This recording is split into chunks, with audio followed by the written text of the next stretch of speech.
পহেলা জুলাই বৈষম্য বিরোধী ছাত্র আন্দোলনের ব্যানারে কোটা ব্যবস্থা সংরক্ষণের দাবিতে সংগঠিতভাবে আন্দোলন শুরু হয়। সেই দিন ঢাকা বিশ্ববিদ্যালয়ে মিছিলের পর রাজু ভাস্কর্যে সমাবেশ হয়। সকালে ঢাকা বিশ্ববিদ্যালয়ের গ্রন্থাগারের সামনে অবস্থান নেন বিপুল সংখ্যক শিক্ষার্থী ও চাকরি প্রত্যাশী। সেখান থেকে শিক্ষার্থীরা মিছিল নিয়ে কলাভবন ও মলচত্বর হয়ে মাস্টার দা সূর্য সেন হল, হাজী মোহাম্মদ মহসিন হল ও বসুনিয়া তোরণ হয়ে আবার টিএসসির রাজু ভাস্কর্যে ফিরে আসেন। পরে সেখানে সমাবেশ হয়। সেই সমাবেশ থেকে ৪ জুলাই পর্যন্ত সব বিশ্ববিদ্যালয় ও কলেজে ক্লাস পরীক্ষা বর্জনের ঘোষণা দেন শিক্ষার্থীরা। সমাবেশে বৈষম্য বিরোধী ছাত্র আন্দোলনের সমন্বয়ক বর্তমানে এনসিপির আহ্বায়ক নাহিদ ইসলাম বলেন, ৪ জুলাইয়ের মধ্যে আইনিভাবে আমাদের দাবির বিষয়ে চূড়ান্ত সুরাহা করতে হবে। আমাদের আশ্বস্ত করতে হবে যাতে কোটা ব্যবস্থার চূড়ান্ত ফয়সালা করা হয়। এটা শুধু শিক্ষার্থীদের আন্দোলন নয়, এটা শুধু চাকরি প্রত্যাশীদের আন্দোলন নয়। মুক্তিযুদ্ধে যে বৈষম্যের বিরুদ্ধে আন্দোলন করেছিল, আমরা সেই বৈষম্য বিরোধী ছাত্র আন্দোলন আজকে আবার গড়ে তুলেছি।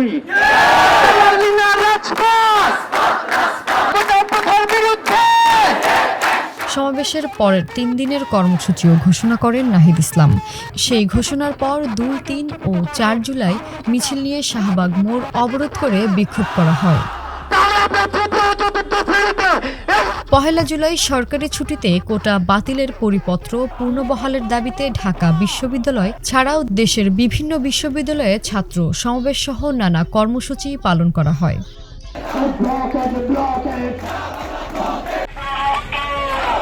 জাহাঙ্গীরনগর বিশ্ববিদ্যালয়ের শিক্ষার্থীরা ঢাকা-আরিচা মহাসড়ক অবরোধ করেন।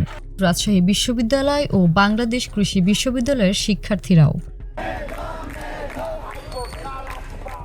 কোটা বাতিলের পরিপত্র পুনর্বহালের পাশাপাশি শিক্ষার্থীদের অন্য দাবিগুলোর মধ্যে ছিল পরবর্তী সময়ে সরকার কোটা ব্যবস্থা নিয়ে কোনো পদক্ষেপ নিতে চাইলে ২০১৮ সালের পরিপত্র বহাল সাপেক্ষে কমিশন গঠন করে দ্রুততম সময়ের মধ্যে সরকারি চাকরিতে সব গ্রেডে অযৌক্তিক ও বৈষম্যমূলক কোটা বাদ দেওয়া।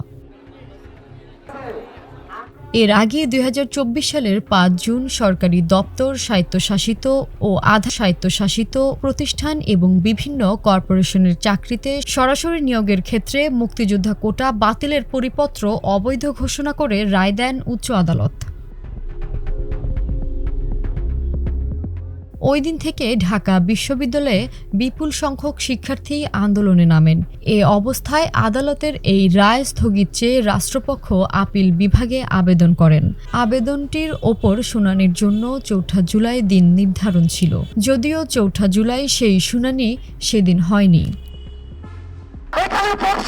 জুলাই আন্দোলনের নেতারা জানান, পহেলা জুলাই থেকে সারা দেশে যাতে বৈষম্য বিরোধী ছাত্র আন্দোলনের ব্যানারে সংগঠিতভাবে আন্দোলন করা যায় সেটি তাদের পরিকল্পনা ছিল। সেই লক্ষ্যে ৯ থেকে ৩০ জুন সারা দেশে শিক্ষার্থীদের সংগঠিত করা হয়। এরই ফল দেখা যায় পহেলা জুলাই থেকে।